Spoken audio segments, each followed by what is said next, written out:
This happened yesterday, and I am still super mad. So if there are spelling errors, it's because I'm typing with a lot of fury right now. I've always been the tech enthusiast in my family. My passion led me to a career in the gaming industry, where I now work as a developer. It's a dream job that allows me to work from home at least once a week, which is why I set up the perfect home office slash gaming den in my new house. My mother's younger brother's wife, my entitled aunt, has always been annoying and entitled. She expects people to drop everything to help her because she's the wife of the only son in the family. My mom is the oldest, most successful sibling and takes care of my grandparents, but they still favor my uncle more just because he's a boy. My uncle is, for all intents and purposes, a loser. He gambles away his money and borrows from my grandparents when they're just living on Social Security. They have one son who is the most spoiled brat I have ever met. He has been taught his whole life that he does nothing wrong. If he gets in trouble at school, his parents tell him the other kid is wrong. We decided to celebrate Chinese New Year early this year because there was a 3-day weekend plus the football championship games were happening. I had just gotten a new home and decided to host a celebration. In my house, there is a den that I've dedicated to being my man cave office. The right side is my workstation, and the left is my personal game station, with my gaming PC and consoles, with a nice 40-inch 4K TV. I've worked hard creating this room. When my entitled aunt and her hellspawn, my entitled cousin, arrived, I gave them a tour. Everything my aunt saw she had a negative comment about, despite never having owned her own house. When we reached my den, my entitled cousin lit up and went nuts over my setup. My aunt went straight into ridiculing me. She told me that all of this was a waste of money and criticized me for playing games at my age. I responded by reminding her that I work in the gaming industry and pointed out that there's no age limit to enjoying video games.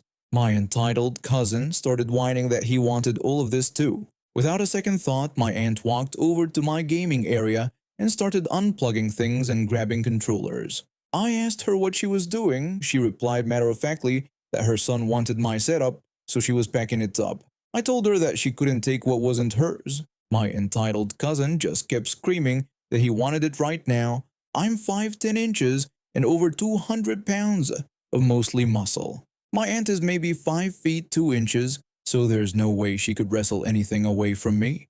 I ordered her to put everything back immediately. She reluctantly complied and haphazardly put stuff down. She threatened to tell my mom about my behavior, and I told her to go ahead since my mom hates her anyway. She dragged my cousin out and I closed my office door. Later that evening, while we were watching TV, I noticed both my aunt and cousin were missing. I walked downstairs and found my cousin carrying my PlayStation 4 and other stuff. They were halfway in the garage when they saw me. I yelled at them and they started running to their car. I chased after them, alerting my family. I told my aunt she had some nerve trying to steal from me. She smugly responded that you can't steal from family and that her son needed those games because he was such a good boy. I told her that she wasn't taking anything and I would call the police. She thought I was bluffing, so I called my buddy, who is a cop. Meanwhile, my aunt was screaming, neighbors were watching, and my family came out to block her car. When the police arrived, my aunt claimed she was being robbed. The situation was confusing until my police friend showed up. The other officers asked for proof the items were mine. I showed them my security camera footage of both incidents. My aunt claimed the items belonged to her son. I asked my cousin what he played on his PlayStation 4, and he answered Halo. I explained to everyone that Halo is only available on Xbox, not PlayStation, exposing their lie. The police returned my property and asked if I wanted to press charges. Looking at my aunt, I said yes. They arrested her, but I convinced them to leave my cousin with us. I told the officers I would drop the charges after a week, but I wanted my aunt to sweat it out since grand larceny could mean serious jail time. When she was released, I told her that her actions were criminal and she was teaching her son to steal. She responded that I wouldn't understand because I have everything and they have nothing. I explained that I earned what I have through hard work. I made it clear that she was never welcome in my home again, and if she tried something similar in the future, I wouldn't drop the charges next time. My grandparents tried to make me forgive her, but I stood my ground. My mom backed me up, saying there needed to be consequences for such entitled behavior. My uncle had to borrow money from my parents again to bail her out, but this time my parents made him sign an actual loan agreement with interest. She is now forever banned from my home, and I added extra security cameras just in case. No one messes with my gaming setup and gets away with it. I needed a summer job to help pay for textbooks and living expenses after finishing my first year of college. The local supermarket was hiring cashiers, and since it was only a 10-minute walk from my apartment, I applied right away. The manager seemed impressed by my enthusiasm during the interview, and I was hired on the spot. The first 2 months went smoothly. I learned the register system quickly, memorized all the produce codes, and developed a rapport with the regular customers. I prided myself on being efficient yet friendly.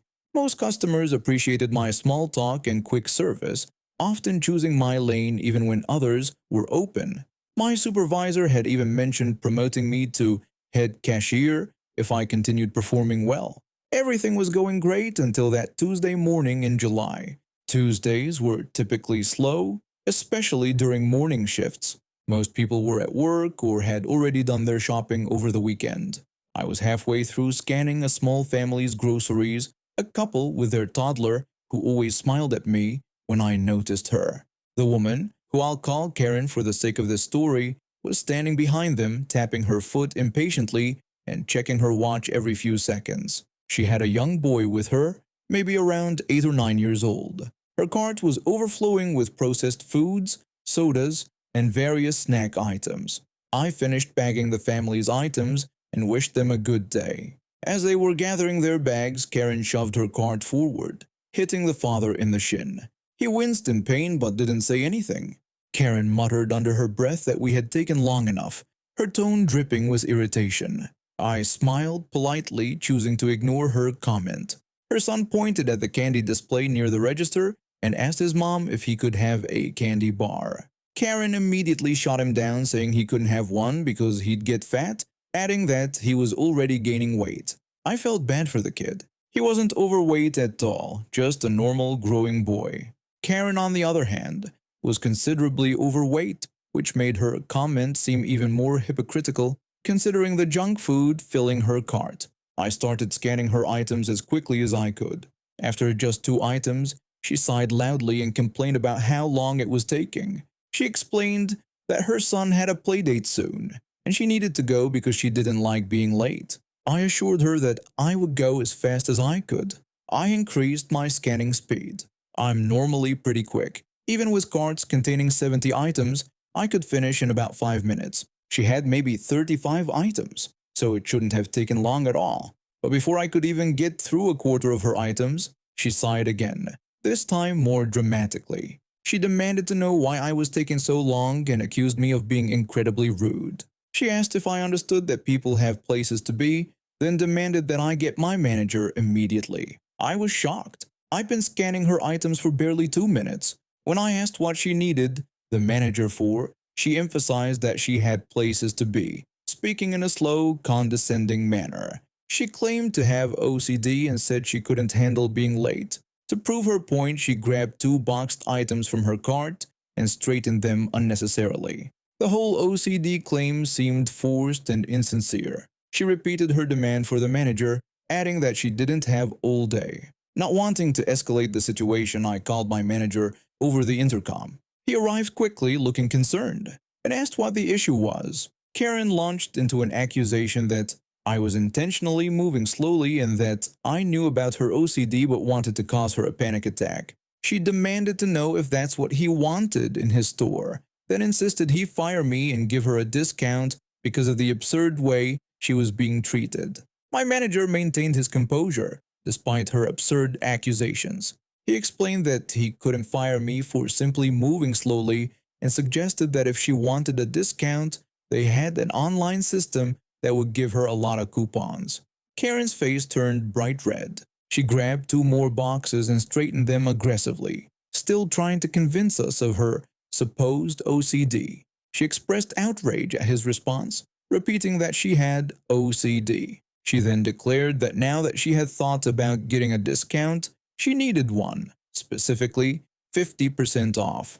My manager began to explain again that he couldn't just give her a discount, but that she could use their online system if she wanted to save money. Before he could finish, Karen slapped my manager across the face. Hard. Everyone nearby gasped. Her son looked mortified and exclaimed in shock, using a curse word to express his disbelief at what his mother had just done. Karen immediately scolded her son for his language, asking him what she had told him about using such words. She then slapped her son for swearing. My heart broke for the kid.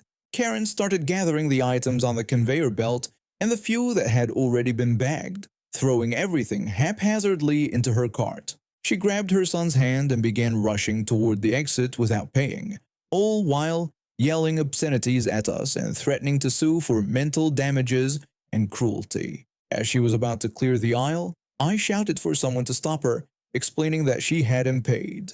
An older gentleman who had been shopping nearby looked up, saw what was happening, and ran toward Karen. He grabbed her card, preventing her from leaving, and warned her to stop before someone called the police. My manager was already on his phone dialing 911 when Karen slapped the Good Samaritan. Unlike my manager, this man reacted immediately. He punched her in the stomach. I know hitting a woman is generally frowned upon, but in this situation, it seemed justified as self-defense. Karen doubled over dramatically, screaming that she was pregnant and that the man was a disgusting animal who had killed a child. Her son, who had clearly had enough of her lies, called her out, telling everyone that she was lying and wasn't pregnant. Karen immediately straightened up at that, her pain apparently forgotten, and lunged toward her son with rage in her eyes. Before she could reach him, the Good Samaritan grabbed her, and two other customers came to help restrain her until the police arrived. While the officers took statements, we showed them the surveillance footage that had captured everything. Karen was handcuffed and placed in a police cruiser, screaming threats the entire time. Her son was picked up by his father, who looked both embarrassed and relieved. As the police car drove away, my manager put his hand on my shoulder and told me I'd done well. He instructed me to take the rest of my shift off, with pay. I later found out from a coworker who knew someone at the local courthouse that Karen was charged with assault, child abuse, and attempted shoplifting. She was sentenced to 6 months in jail and lost custody of her son. The father gained full custody and, according to a mutual friend, enrolled the boy in therapy to help process the trauma of his mother's behavior. 2 weeks later, the Good Samaritan came back to the store and gave me a gift card to a local restaurant, thanking me for speaking up. He shared that he had grown up with an abusive parent and couldn't stand by watching history repeat itself. I stayed at the supermarket for another 5 months before finding a better paying job at a local office. While my time there was mostly uneventful, that Tuesday morning taught me more about standing up for what's right than any class ever could. I hope Karen learned her lesson, but more importantly, I hope her son is now living the peaceful life he deserves. I'm a college student working part-time at a coffee shop. After 2 years in crowded dorms, my two friends and I found a beautiful 3-bedroom house with surprisingly affordable rent. The basement was listed as a separate apartment with its own entrance, and the thermostat controlling both units was upstairs with us. For the first few months, everything was perfect. Then the demon moved in downstairs. From our living room, we could hear everything. This woman had no concept of indoor voice. She was probably in her 30s but acted like a dramatic teenager. Every other day, she'd call her mother and scream at her to pay for her cell phone bills. I would hear her yelling that she needed money immediately and couldn't understand how she was supposed to pay her bills without her mother's help. When her mother would respond that she had already sent money the previous week for groceries, the woman would shout back that the money was for emergencies, and this was definitely an emergency. Groceries in her world meant Taco Bell and cheap tequila, and the emergencies were usually when she ran out of booze at 2 a.m. Then there were the boyfriends. She cycled through them constantly. I would hear her screaming at them, demanding to know where they had been and why they'd kept her waiting. When they'd explain they had to work, she'd insist they should have prioritized her needs. Then she would ask if they'd brought what she needed. When they'd mentioned she still owed them from last time, she would promise to pay once her mom sent money and demand they hand over whatever substance they had brought. The real breaking point came when she brought home 3 puppies. Those poor animals. She'd scream at them for doing normal puppy things like chewing and having accidents. We could hear them crying at night. My roommates and I reported her to animal control anonymously, and thankfully, they removed the puppies. She screamed for 3 days straight after that, blaming everyone but herself. We were terrified of this woman, but had stupidly signed a lease making us responsible for all utilities. With only 2 months left, we thought we could ride it out. Then she started smoking. Constantly. According to our landlord, she'd quit for good when she signed her lease, but for good only lasted about 48 hours. Since it was winter, the heat was running nearly 24/7, and all that smoke started wafting up through the vents. Our apartment and belongings began to reek of cigarette smoke. We contacted the landlord because we'd signed for a non-smoking apartment. I explained that the situation was unacceptable because everything smelled like smoke, and mentioned that I had asthma which was being aggravated. He responded that technically in this state, an apartment could be listed as non-smoking even if it shared ventilation with a smoking apartment. When I told him that made no sense, he simply shrugged it off, saying he didn't make the leasing laws, he just followed them. At this point, my 2 roommates were heading out for a 2-week vacation. They were both online students, while I had to be physically present for my classes. This meant I'd be alone with a demon smoker downstairs. After just 3 days of being on my own, I couldn't sleep or eat. My stomach reacted to all the secondhand smoke with constant aches and cramps. My asthma was getting worse and I was coughing all the time. I was miserable, angry, and honestly, a little unhinged from lack of sleep. That's when I made my plan. I checked the weather forecast. Lows in the 20s all week. Perfect. I borrowed my friend's ultra-insulated sleeping bag, bought a ski mask, and dug out my warmest clothes. Stocking cap, silk long underwear, woolen socks, and down parka. I stocked up on tea, hot cocoa, and ramen, preparing to live off hot liquids. And then I turned off the heat. Day 1 was magical. Within hours, I heard her stomping around downstairs.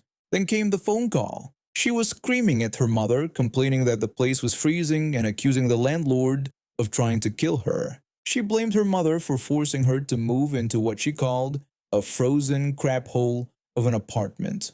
When her mother tried to deny forcing her, the woman insisted that she had, saying her mother had refused to pay rent anywhere else. Day 2 brought a new target for her rage. She was pleading with her boyfriend, telling him she couldn't stay in the freezing apartment anymore. When he told her she couldn't move in with him, she demanded to know why, saying she had nowhere else to go. He explained that his probation officer didn't want him living with anyone. She dismissed this as a stupid reason and dramatically claimed she was freezing to death. On day 3, she escalated to the landlord. I heard her shouting that the heat was broken and demanding he come over immediately. I could hear her yelling as the landlord explained that the thermostat was upstairs and they would need to check with me. She insisted that he call me right away and claimed that what was happening was illegal. By day 4, our landlord was at my door. I greeted him in my full winter gear, looking like I was heading to rob Santa Claus at the North Pole. He asked if I didn't find it a little chilly in the house. I responded that I had found all the cigarette smoke rather warm actually. The landlord mentioned that the downstairs tenant had complained about the lack of heat. I told him that I couldn't help her because I had developed a rare condition that made me sensitive to heat, and my doctor had recommended keeping my living environment below 50 degrees. When he started to object, I reminded him that since we were responsible for all utilities as per our lease, I believed we had the right to set the thermostat to whatever temperature we wanted. He knew I had him there. Our lease gave us control over the utilities we were paying for. He left without another word. Day 5 was when she really lost it. I could hear her screaming to someone on the phone about The witches upstairs trying to freeze her out on purpose. She wasn't wrong about that part. I sat upstairs clutching my car keys and pepper spray with 911 typed into my phone just in case. I was nervous about retaliation, but I wasn't backing down. Later that night, I heard what sounded like good news. She was telling someone named Greg that she would move in with him despite the fact that he had just gotten out of jail for stabbing someone named Travis and lived in what she described as a creepy house in the woods with dogs that bite everyone. Day 6. Complete silence from downstairs. I peeked out the window and saw her loading garbage bags into a beat-up truck. She was gone. I silently thanked Greg and his apparently aggressive dogs for taking her away. I waited until I was sure she wasn't coming back, then turned the heat back on. The feeling of warm air flowing through the vents was glorious, especially without the stench of cigarette smoke. When my roommates returned, they couldn't believe my story. We still had to pay her utility usage for the remaining month of our lease, but it was worth every penny to have peace and clean air again. We told the landlord she had moved out, and he actually had the nerve to act disappointed, probably because he knew he'd never find another tenant willing to live in a basement apartment with shared ventilation and no control over the thermostat. For those wondering about the plumbing, yes, I did have a friend who worked in plumbing stop by to give me advice about how low I could let the temperature go before I'd risk burst in the water pipes. I kept it just above that threshold. I might have been desperate, but I wasn't stupid enough to cause water damage.